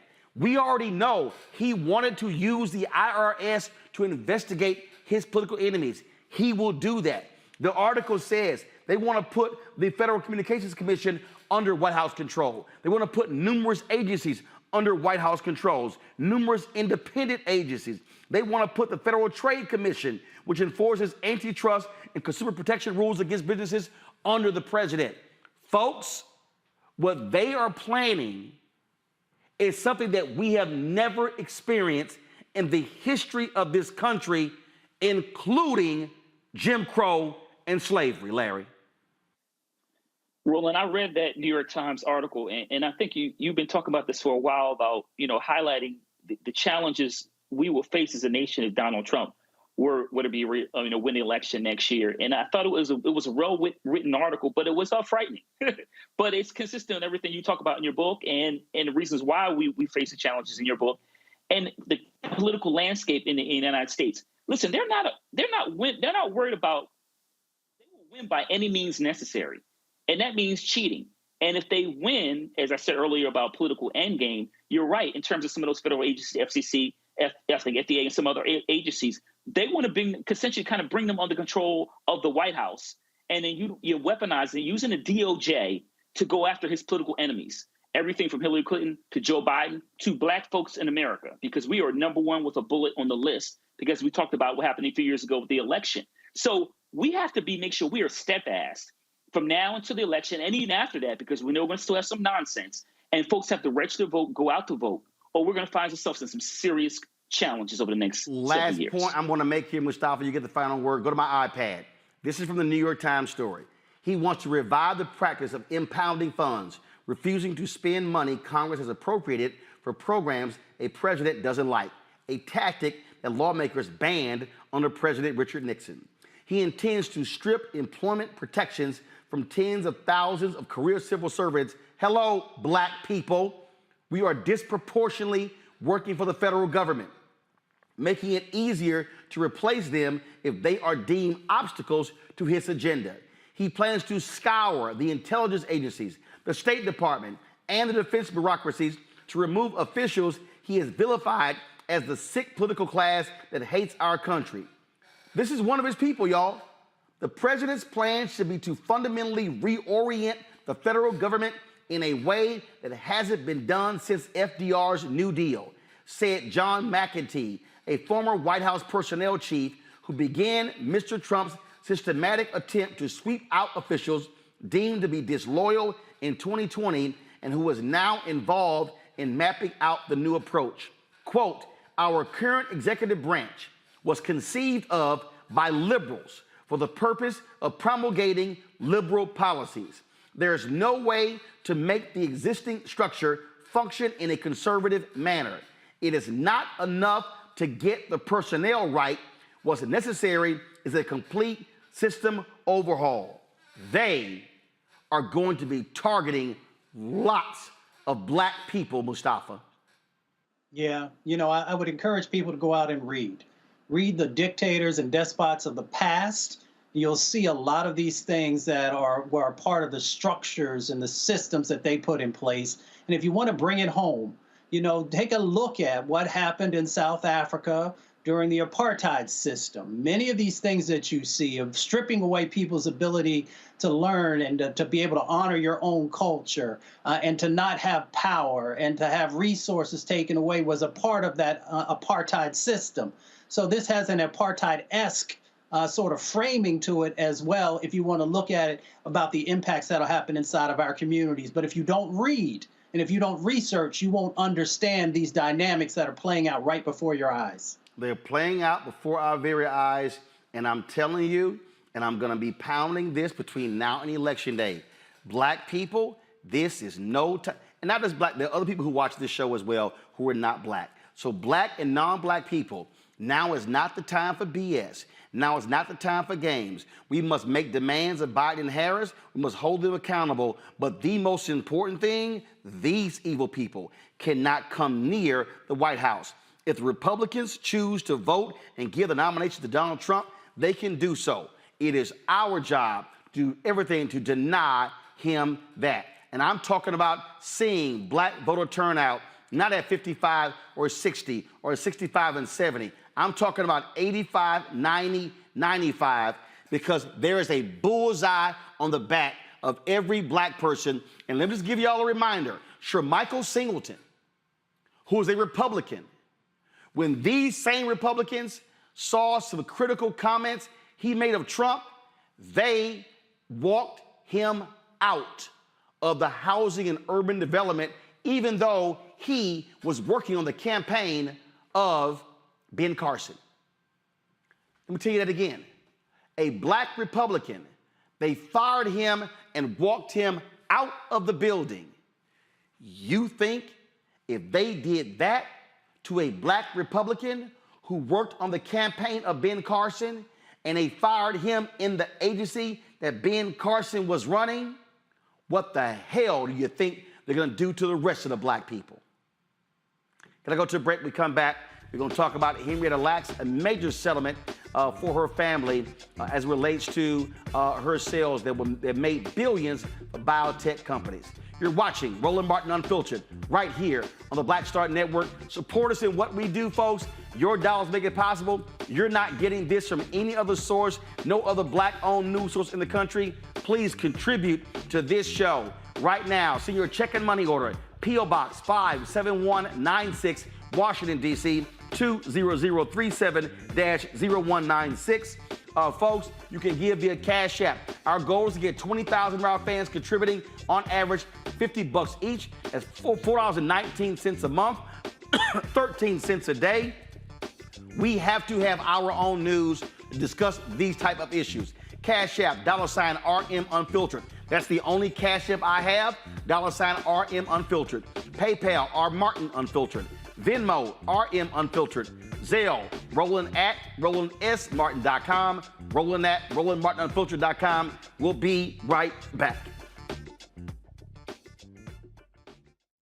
On the next Get Wealthy with me, Deborah Owens, America's Wealth Coach, the studies show that millennials and Gen Xers will be less well off than their parents.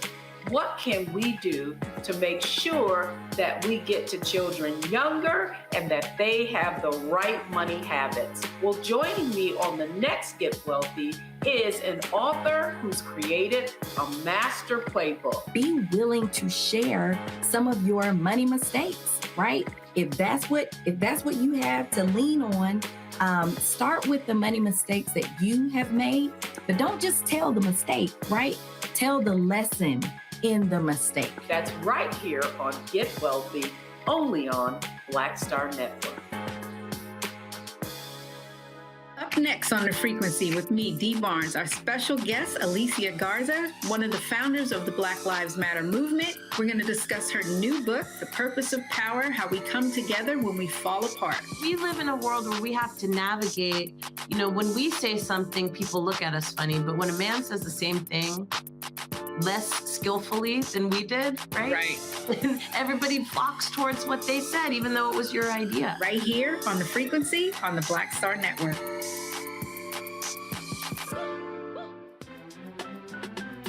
I'm Faraji Muhammad, live from LA. And this is The Culture. The Culture is a two-way conversation. You and me. We talk about the stories, politics, the good, the bad, and the downright ugly. So join our community every day at 3 p.m. Eastern and let your voice be heard. Hey, we're all in this together. So let's talk about it and see what kind of trouble we can get into. It's The Culture, weekdays at 3, only on the Black Star Network. Hi, my name is Freddie Ricks. I'm from Houston, Texas. My name is Sharon Williams. I'm from Dallas, Texas. Right now, I'm rolling with Roland Martin, unfiltered, uncut, unplugged, and undamn believable. You hear me? After years of court battles, a settlement is finally reached in the Henrietta Lacks lawsuit with Thermo Fisher Scientific. Thermo Fisher Scientific is one of the many biotechnology companies that benefited from Lacks' cells that were taken without her consent by doctors at Johns Hopkins Hospital in 1951. Her cells, known as the HeLa cells, became the first human cells successfully cloned and went on to revolutionize medicine. Today, the family of Henrietta Lacks and the attorney Ben Crump held a news conference to announce the significant settlement, a confidential settlement. And so we are celebrating the life, and the settlement is a great announcement, but it's a bigger announcement that we continue to celebrate Henrietta Lacks. I want to read a statement that is the only thing we will say about this settlement and Thermo Fisher. Members of the family of Henrietta Lacks and Thermo Fisher have agreed to settle the litigation filed by Henrietta Lacks' estate in the United States District Court of Baltimore, Maryland. The terms of the agreement will be confidential.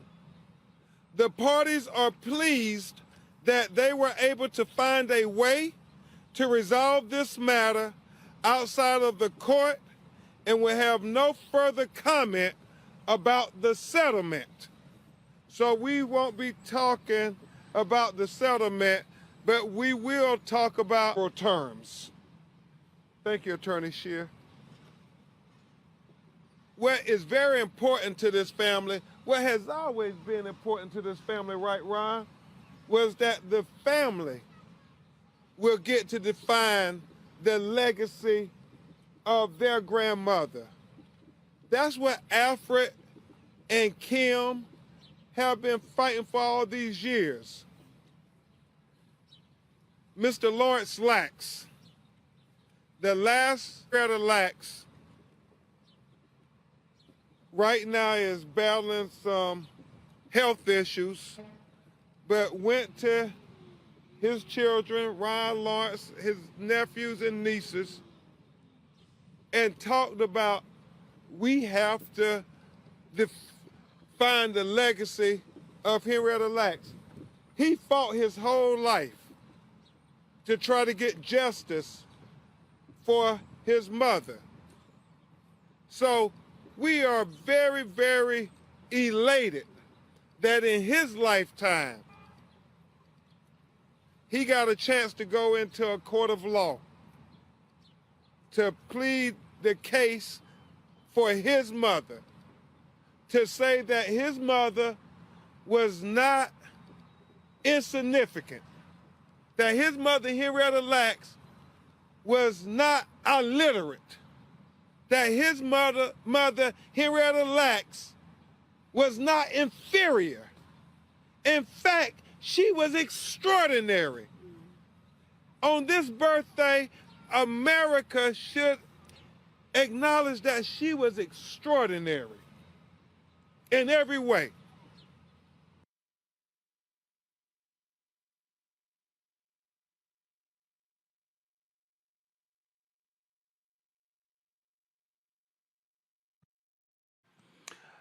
All right, folks. There's a lot more. There's about a 40-minute news conference there. This really is a huge decision, Mustafa.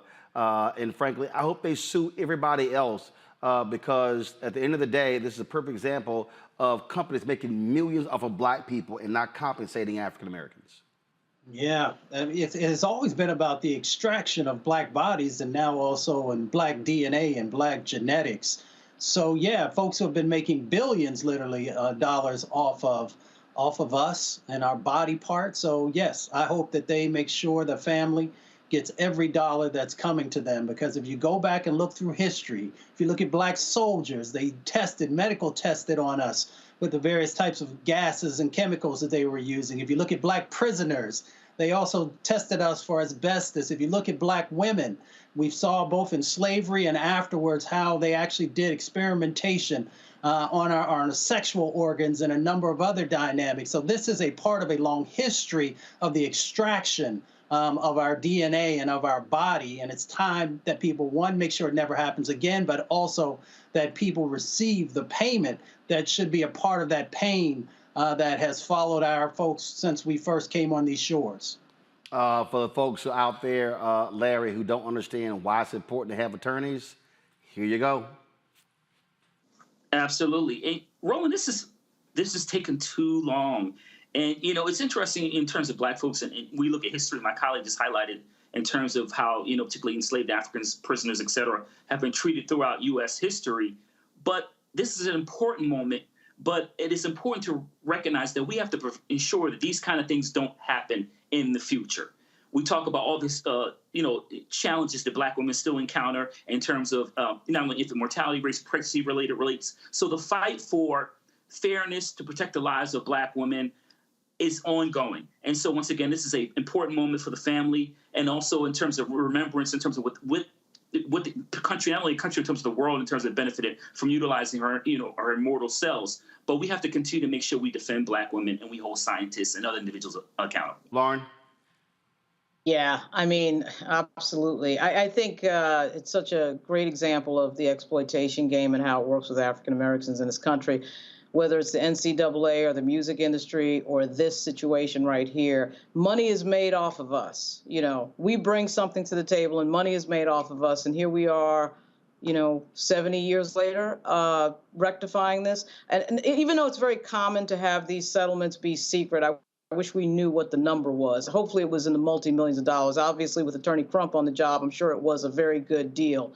But I'd love to know what it was. It's just got to be really up there, given what this situation was, lack of consent, and using somebody's cells to create cures for years after years after years. We're talking multi-millions of dollars. The fact that they got away with this is extraordinary, but I'm glad it's rectified. And congratulations once again to Ben Crump. All right, folks, hold tight 1 second. When we come back, we're going to hear from folks in Ohio explain why that cop who unleashed a dog on an unarmed black man, why he was fired. Also, Gary Sheffield, Honor, the original T Golf Classic. We'll show you what he had to say, including why he loves this show. You're watching Roland Martin Unfiltered right here on the Black Star Network.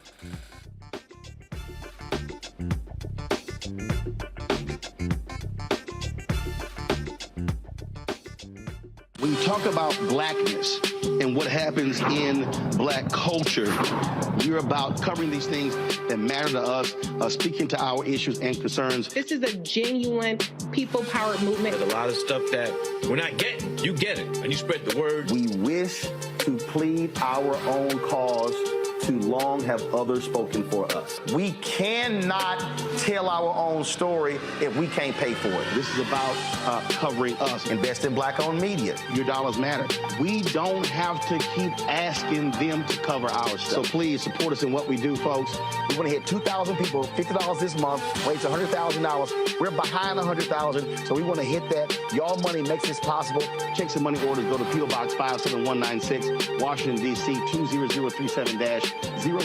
The Cash App is $RM Unfiltered. PayPal is R Martin Unfiltered. Venmo is RM Unfiltered. Zelle is Roland at RolandSMartin.com. On a next, A Balanced Life with me, Dr. Jackie. How are you being of service to others? Doing for someone beside yourself is such a big part of living a balanced life. We'll talk about what that means, the generation that missed that message, and the price that we're all paying as a result. Now all I see is mama getting up in the morning, going to work, maybe dropping me off at school, then coming back home at night. And then I really didn't have any type of time with the person that really was there to nurture me and prepare me and to show me what a life looked like and what service looked like. That's all on the next A Balanced Life with me, Dr. Jackie, here at Black Star Network. My name is Lena Charles, and I'm from Opelousas, Louisiana. Yes, that is Zydeco capital of the world. My name is Margaret Chappelle. I'm from Dallas, Texas, representing the Urban Trivia Game. It's me, Sherry Shepard, and you know what you watch. Roland Martin on Unfiltered.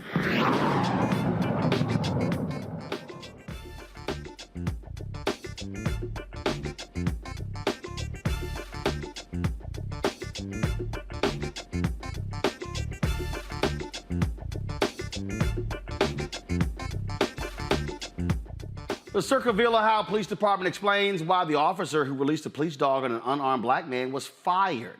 The department revealed that Officer Ryan Speakman was fired for releasing confidential information and being deceptive during an investigation, not for breaking department protocol during the arrest of truck driver Jadarius Rose. According to police, Spearman had 2 meetings with Chief Sean Bayer to address concerns about his behavior following the July 4th dog attack, when Speakman released his police dog on Rose as he surrendered to police. Chief Bayer addressed concerns about Speakman's behavior following the incident and repeatedly instructed him not to discuss it because it was wrong for the department. The Ohio Patrolmen's Benevolent Association has filed a grievance with the department arguing that Spearman had been unjustly fired. No shock. How many times have I told y'all that voting matters? Today, Wisconsin Supreme Court shifts to liberal control for the first time in 15 years. Janet Protasewicz, Milwaukee County judge who made abortion rights a focal point of her campaign, has assumed her new role as a justice. The departure of retiring conservative justice Pat Rogensack marks a significant shift within the court's composition, setting the stage for potential legal battles and Democratic efforts to reshape policies in the state.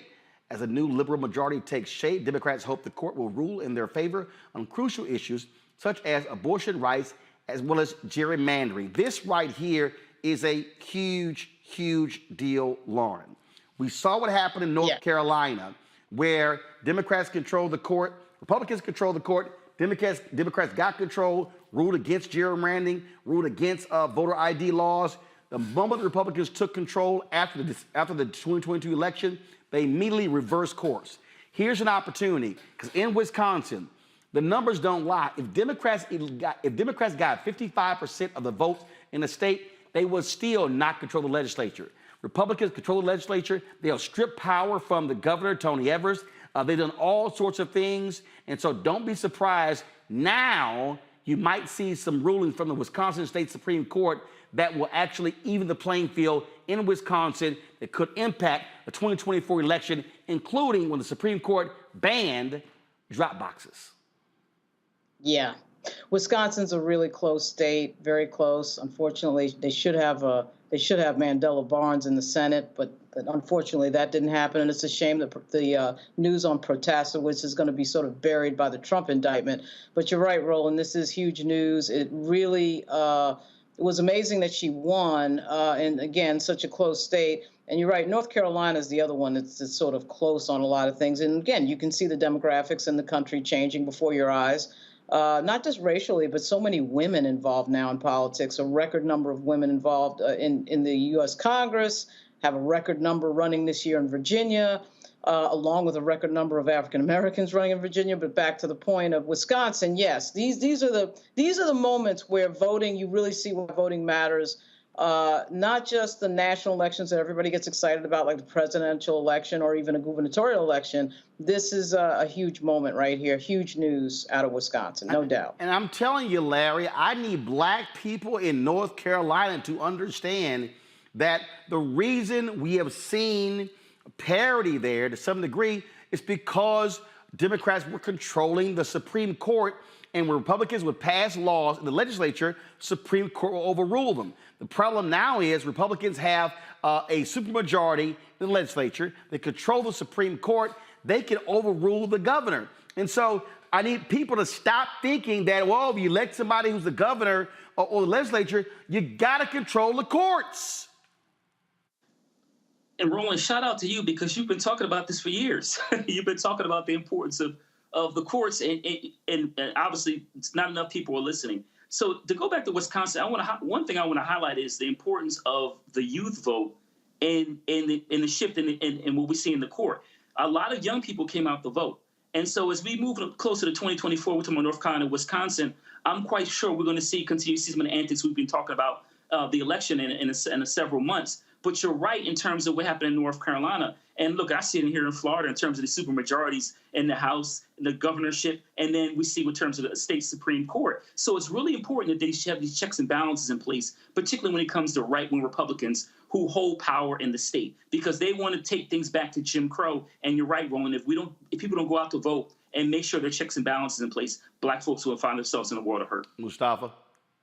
Well, when we put our right hand in the air and talk about power to the people, a part of that power is about us actually having a strategy about how we want to make change happen. How do we want to make sure that we are lifting up those folks who can make it through the judicial system as judges so that we have people in these positions that are so critical? So that's what this is about. It's not just about voting. Voting is incredibly important, but it's about what is the strategy that we as black people have about changing the dynamics that are around us, making sure there's parity and equality as we move forward. Absolutely. And again, for people who don't understand, you got to play chess, not checkers. We have to understand the power of the courts. We are seeing it on the federal level. If we're not having the same focus on state Supreme Courts, on judicial races in our cities, municipal races, then we're going to be wondering why, a law was passed, but the courts found it unconstitutional. Because they are also one of the three branches of government. There's executive, legislative, and judicial. Gonna go to a break. We come back, folks. Sad news out of New Jersey. The first black woman elected statewide, lieutenant governor of the state.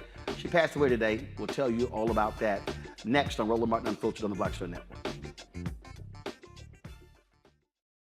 Up next on The Frequency with me, Dee Barnes, our special guest, Alicia Garza, one of the founders of the Black Lives Matter movement. We're going to discuss her new book, The Purpose of Power, How We Come Together When We Fall Apart. We live in a world where we have to navigate, when we say something, people look at us funny, but when a man says the same thing less skillfully than we did, right? Right. Everybody flocks towards what they said, even though it was your idea. Right here on The Frequency on the Black Star Network.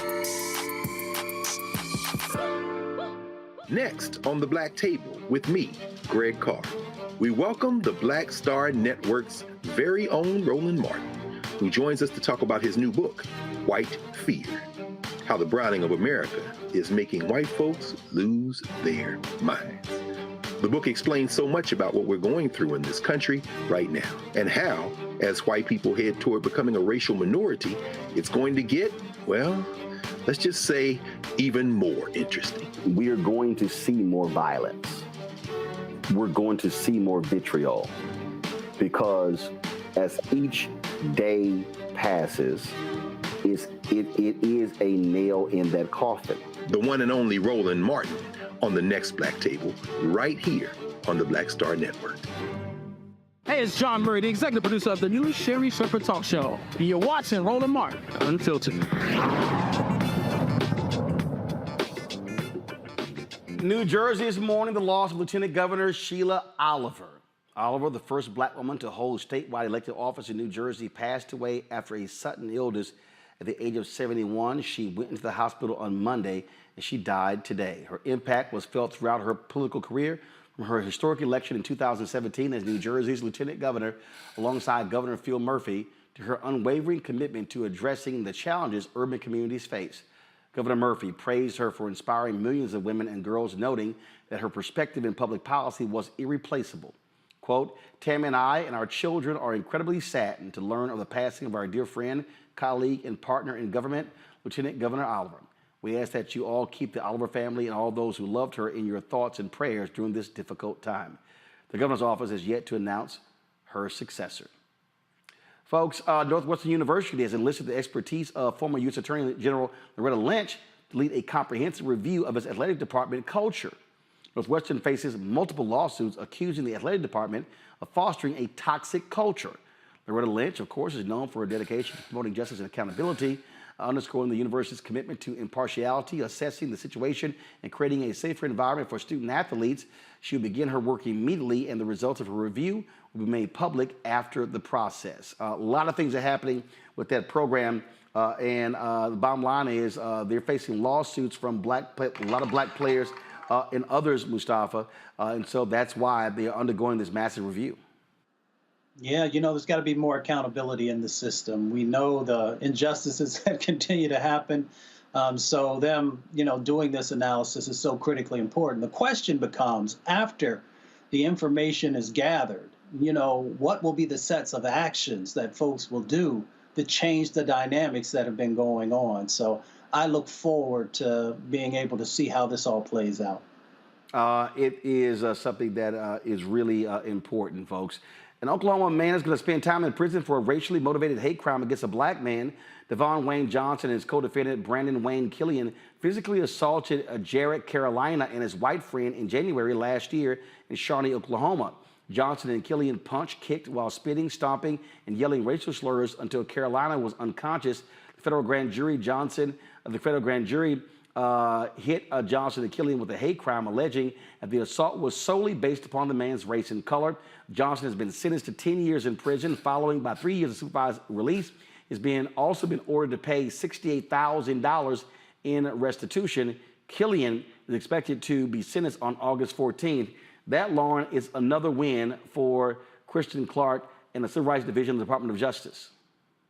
It is another win for Kristen Clark. It really does make a difference who's in that position. And it also reflects the statistics with regard to hate crimes in the United States, which are in the majority directed toward African Americans, which is way underreported by the media. So yeah, Kristen Clark being there does matter a great deal. In Florida, a Florida federal jury convicts a white man for a racially motivated attack against 6 black men near the 1923 Rosewood Massacre site. David Emanuel, a 62-year-old white man, was found guilty of willfully intimidating the victims, attempting to injure and intimidate them through a vehicle. On September 6th, Emanuel tried to run over the men surveying land near a public roadway. Emanuel approached the victims and shouted racial slurs and expletives before driving his pickup truck towards them, nearly hitting one of the victims. He faces up to 15 years in prison. Larry, again, that's federal.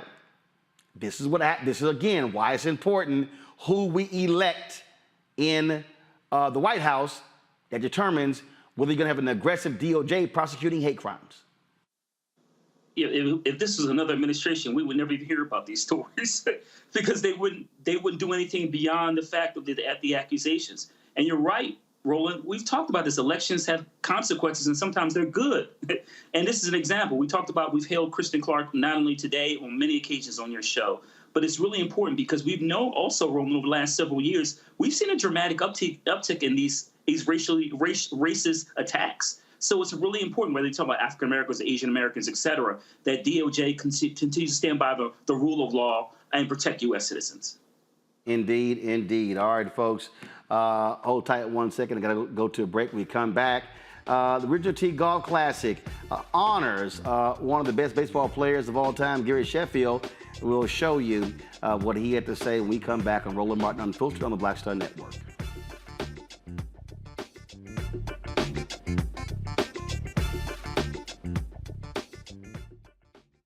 Hatred on the streets, a horrific scene, a white nationalist rally that descended into deadly violence. White people are losing their damn minds. As an angry pro-Trump mob storms the U.S. Capitol, we've seen We're about to see the rise of what I call white minority resistance.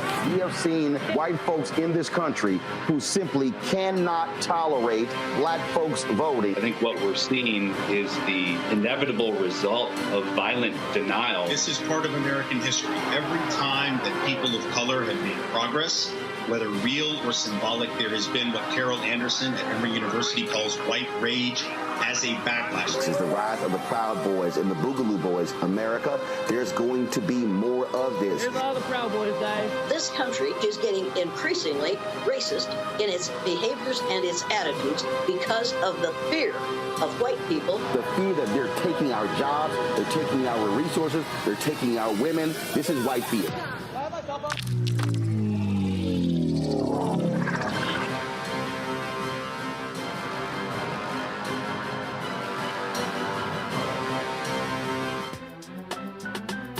I'm Faraji Muhammad, live from LA. And this is The Culture. The Culture is a two-way conversation. You and me. We talk about the stories, politics, the good, the bad, and the downright ugly. So join our community every day at 3 p.m. Eastern and let your voice be heard. Hey, we're all in this together. So let's talk about it and see what kind of trouble we can get into. It's The Culture, weekdays at 3, only on the Black Star Network. Me, Sherry Shepard, with Sammy Roman. I'm Dr. Robin B., pharmacist and fitness coach, and you're watching Roland Martin Unfiltered.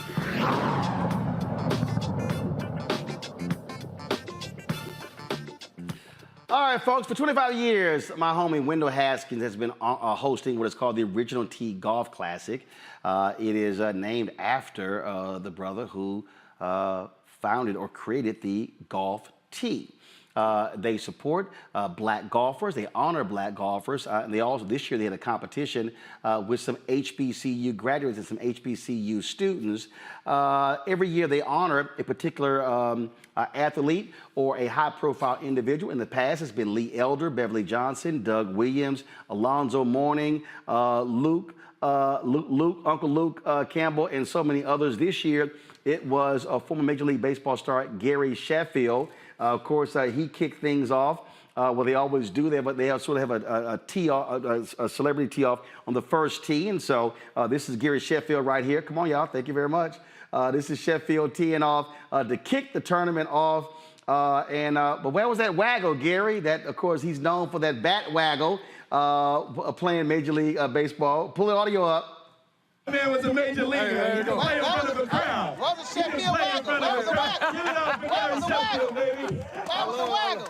I love it when put the cameras on me, baby. There you go. I understand. Gary, Cameras on me. I know how to perform. And so that was that. And of course, when the golf tournament was over, they had the awards program, and Gary actually talked with the folks there. And this is what he had to say. He has spoken for something that's a significant invention, and his contribution to the game of golf has been back to the late 1800s. In 1899, he invented and patented the original golf tee, the original tee. So, you know, I've always done everything that I can to make sure that we continue to pursue golf, get the recognition that we so well deserve with excellence. You know, Charlie Sifford, as you know, was one of my first honorees. He was the first to originate. So you come in the line, Gary, the greats, Dr. J, and Sam Jones, and Renee Kyle, and Lee Elder, and Anthony Anderson, and Doug Williams, Alonzo Mourning last year, and now the great Gary Sheffield. So you were part of a long line of great folks that love this game. Many of you know have a soft spot in my heart for Miss Renee Powell, who was one of our... So again, Sheffield spoke. I'm gonna pull it up in a second, folks. What they also did was honor Renee Powell, of course, historic golfer. Renee and Window presented her with a $150,000 check that was raised. Her dad, Bill Powell, actually built a golf course by his own hands, and so that took place. They're in Ohio. She could not attend the ceremony because, again, she's running the golf course. But here was the moment when Window presented a special award to Gary, and then Gary addressed the audience. Gary Circleville. My brother. Yes, sir.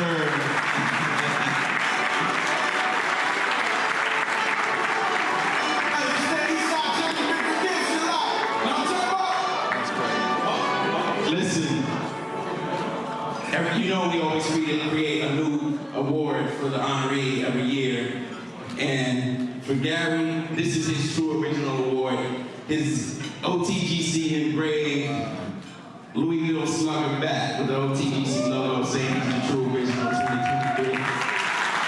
Appreciate you, brother. Find a good place for that at home. And after Gary speaks, I want all of my sponsors to meet Gary over there and take a picture with him and any of the kids that are here as well, okay? Gary, I'll hold it for you, brother.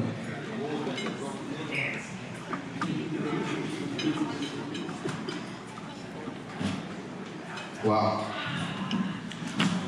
Wendell, you can't describe this man. This man is probably the most powerful man I met in my life because, you know, he's been the same person the day I met him and to this point right here. And I just want to say thank you, man.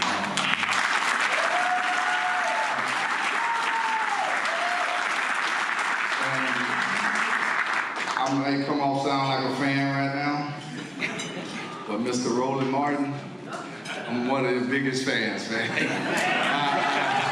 just had to get that out of the way.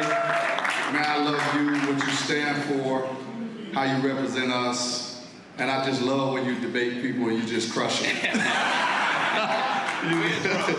He does a wonderful job. I just love him.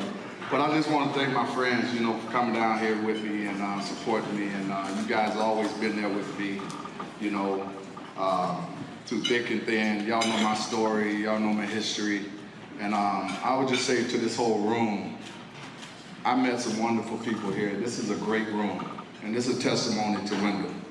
And I'm just telling you right now.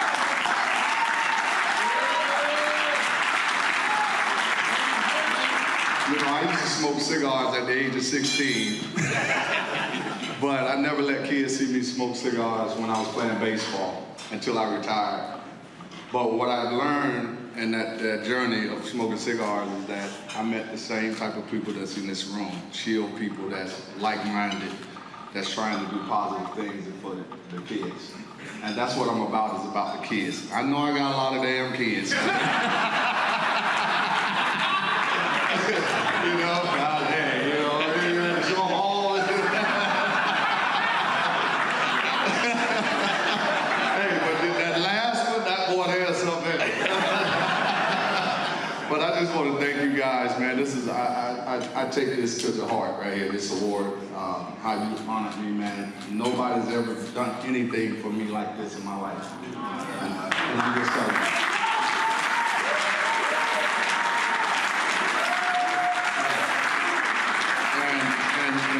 You know, I'll be honest with you guys in this room. You know, when I played 22 years in baseball, and I was an outspoken player. And I was outspoken because of the injustice that I saw when I played. And it didn't have nothing to do with me, because I was going to hold my own. They weren't going to beat me. And I didn't care what the circumstances was. I didn't care how hard it was. You know, that's what I teach my kids today. You know, I spoke for the guys that I played with in the minor leagues. And the Milwaukee Brewers, the first organization I ever played with, we had the most minority players in baseball. And we had the least amount to make it to the big leagues. And those are guys that I was fighting for. And I was just trying to put it out there for smarter people to carry it farther than I could. And that person was Roland Martin, and he carries that legacy for us. And that's what I'm thankful for.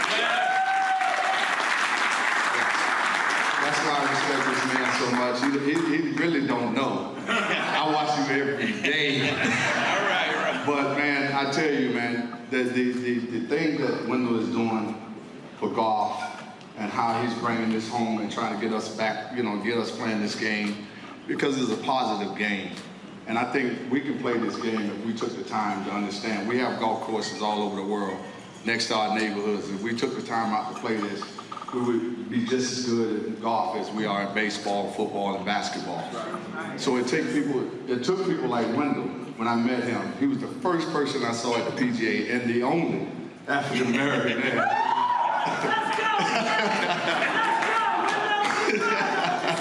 And when I saw that, I was just amazed. I was like, how did you crack that code?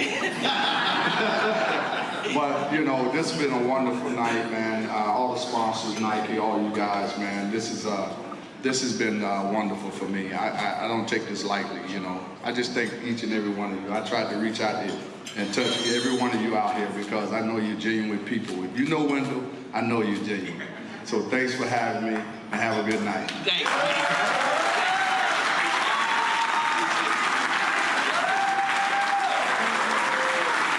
Thank you, Gary.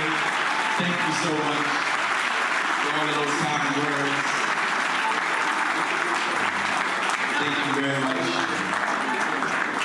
Gary, mind stepping over this way, and everyone with the flags, everyone who got the flag sponsors, want to step over there and take a picture with Gary, please. Are any of the kids still in the room? Any of the kids, please come up front. That played today, participated. All right, folks. So one reason I wanted to show you that, because y'all might not remember, when Charlie Sifford was given the Presidential Medal of Freedom under President Obama, Wendell actually led that effort. And the thing here, Larry, there are so many things that happen in this country affecting African Americans, by African Americans, that never get mainstream media attention.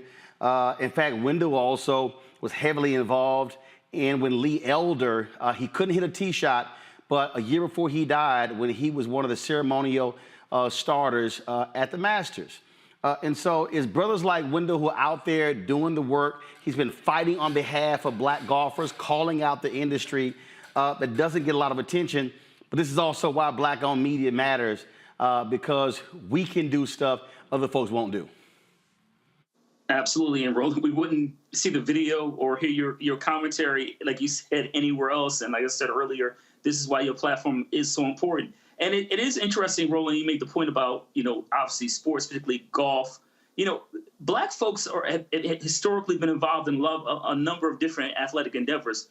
But I'm always amazed in this particular story you described today. It's always amazed at how someone like myself, who was a sports fan, that I've never heard of some of these stories.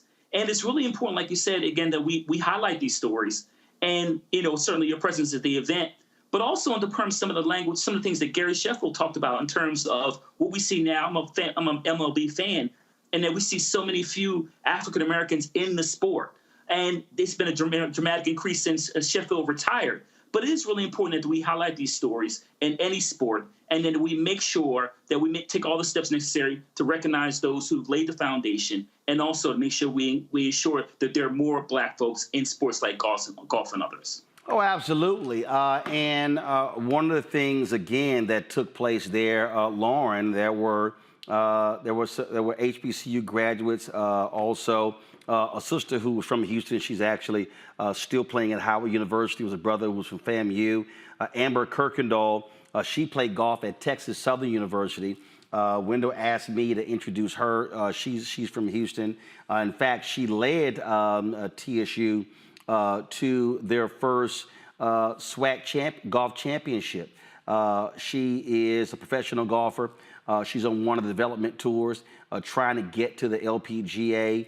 And so a lot of people out there, again, they see Tiger Woods, but the reality is on the LPGA side, you got more black women who've actually been on tour than men. Right now, you've got like 6 or 8 sisters who have made to the tour. We've gone to development tours, still out there. Again, this is Amber. She was teeing up Richard T. Golf Classic. And what Wendell also does is, and this is also a huge thing, also provides resources. And so when they were playing, they were competing for money. Because the reality is when you're one of these golfers, I mean, you know, you're out there, you're trying to get paid. And Amber's swing is no joke. Check this out. Nice little draw. Right down the middle. Nice little soft draw. Okay, Amber, what you got? Straight down the middle. So she, again, it was like all different players. And that's the other piece. Golf is an expensive sport. So the ability to play in this tournament, that money can go towards being able to enter some of these tournaments. Right. And without anyone knowing about it, none of that money comes in because nobody really knows about it, which is why the media piece and the publicity piece is so huge in all of this. And it doesn't just happen with sort of sports and stuff that happens in the black community. It happens at funerals. It happens with a lot of things that happen in the black community that nobody knows about. And it's amazing to me just to think about just some of the events that we go to. And I'm always amazed to look in the back of the room, particularly at some of the larger events, and find no media at the event. So a lot of what, you know, obviously a lot of what you're showing is illuminating and filling out a lot of the history in real time that nobody is documenting, which is a really big deal. Obviously, at a moment, the backdrop being Republicans trying to erase Black history or change it into something else, which is why it's really important who tells your history. It's really important who teaches your kids history, and it's really important that you control your narrative, your information, and your history. In fact, because y'all know I'm always have my camera. Always have my camera. I'm always rolling. And so, and I think I missed the intro. Do I have it here? Do I have it here? I thought I did. So I also played in Steve Harvey's golf tournament. This was June 7th. And Sharon Page, who runs the tournament, asked me to help them raise some money, and we did. So that was a young kid, another black golfer. And again, I know some of y'all sitting out here saying, man, come on, like you and all this golf thing. But I'm trying to tell y'all, this is the kind of stuff that's happening every day in the black community nobody talks about. So there's a young brother, he was playing in Steve Harvey's golf tournament, and he might have been in Steve's group or he was playing in another different group. And homeboy was just playing. I think their team came in first or second. Well, he has about I think it was like 6 to 8 tournaments happening this summer. The entry fee for those tournaments is like $5,000 a piece. And so when Steve, we were there, we were all there in the award ceremony. And his mom was sitting next to him, and his mom mentioned, and somebody else said, hey, you know, this kid is trying to make the professional tour. He's got several tournaments, and there's an entry fee. And Steve said, well, how much is it? They said it's like 8 tournaments, $5,000 a piece. Steve Harvey said, don't worry about it, it's now paid for. And so this was the moment when the young man came up, and Steve congratulated him. Pull it up. That ain't nothing. I spent $35,000 in Vegas with these girls.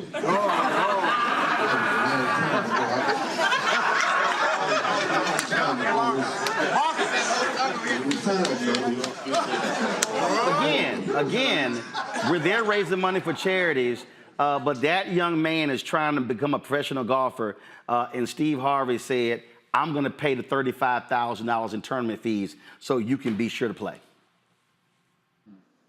It's all about investment and opportunity. It's so good to see us continue to give back. You know, when you give, especially young people, an opportunity, they will excel. We see that no matter what sport it might be, or if we're in science or the law or whatever it might be, that if we're truly given an opportunity, and then we have the backing that's necessary to allow us to get the experience, that we will take it to a whole nother level. So thank you to Steve for doing that. Thank you to Wendell. Thank you to Chef.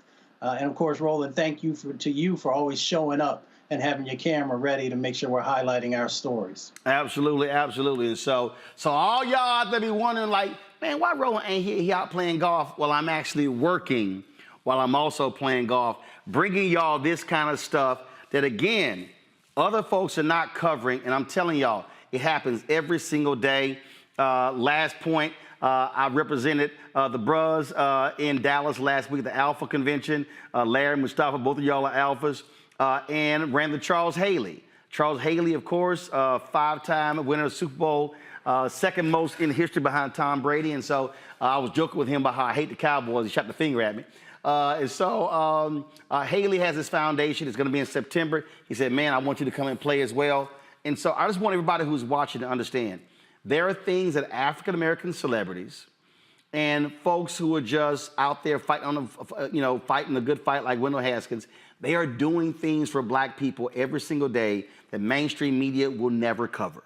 You're not going to even see in a lot of these so-called black media places. And so we believe in highlighting those stories, and that's why these things matter. And so we want to do that as well. So again, let me thank our panel, Larry, Mustafa, as well as Lauren. Thank you so very much for joining us. Folks, when you hear me talk about why your support matters, I mean that. Your support allows not just for me to travel, but for me to bring my staff with me when we go to cover these events. And so it's just not fun in the games. We're going to George Lopez golf tournament or Anthony Anderson, or next month we've got, in 19 days, Seth the Entertainer's golf tournament, Chris Tucker's golf tournament. These folks are doing amazing things for African Americans, and they don't get the attention they deserve. So when we ask you to support us in what we do with your dollars, all of that is critical, because if we're not telling our own story, then it's not going to be told. What we're doing here at Roland Martin Unfiltered and the Black Star Network is exactly what Frederick Douglass did with the North Star. Ida B. Wells Barnett did with her paper, what the Chicago Defender did, Robert Abbott and the Chicago Defender, and of course the Atlanta Daily World and the Pittsburgh Courier, and on and on and on, Ebony and Jet. So many things that happened in Black America would have never been covered because white media ignored us, and it still happens today. And so when you give to this show, I want you to understand your dollars are going for this set, for our cameras, for our monitors, for our live view unit. I mean, you name it, that's what we are doing. And so please make the contribution. We have more than several thousand people watching tonight. Again, when you hit the like button, that impacts us on YouTube and the algorithm. We make money there as well. But when you give, do understand you are funding this. Of course, we all know when Gil Scott-Heron said revolution will not be televised, I dare say the revolution will be live streamed. And so you're making that possible. So you're checking money order to P.O. Box 57196, Washington, D.C., 20037-0196. Cash App, $RM Unfiltered. PayPal, R Martin Unfiltered. Venmo is RM Unfiltered. Zelle, Roland at RolandSMartin.com. Roland at RolandMartinUnfiltered.com. And be sure to buy a copy of my book, White Fear, How the Browning of America is Making White Folks Lose Their Minds. When you buy that book, that money goes back into the show as well. And so please get the book as well. Again, Barnes & Noble, Target, Books A Million, download it on Audible, order it on Amazon. Folks, we are doing the work. And trust me, we've got some great things coming up this month. In September, Congressional Black Caucus Foundation, ALC, some things that we're doing with the McDonald's Inspirational Gospel Tour, some other stories that we're covering. We got be working on the elections in Virginia. We're going to be working on that as well. Then get ready for 2024. And so there's no time where black-owned media is needed now more than ever. Your support is critical. So please stand with us. And I appreciate thoughts and prayers. I appreciated all the brothers at Alpha Convention. I appreciated the people at National Urban League telling me to stay strong. We got you. But let me be clear. Money makes this engine work, and we need your support. Thanks a bunch, folks. I'll see you tomorrow. I'll be live from Birmingham. National Association of Black Journalists kicks off tomorrow. I will be live in the Ham tomorrow. I'll see you then. Holla! Folks, Black Star Network is here. Hold no punches. I'm real revolutionary right now. Support this man, Black Media. He makes sure that our stories are told.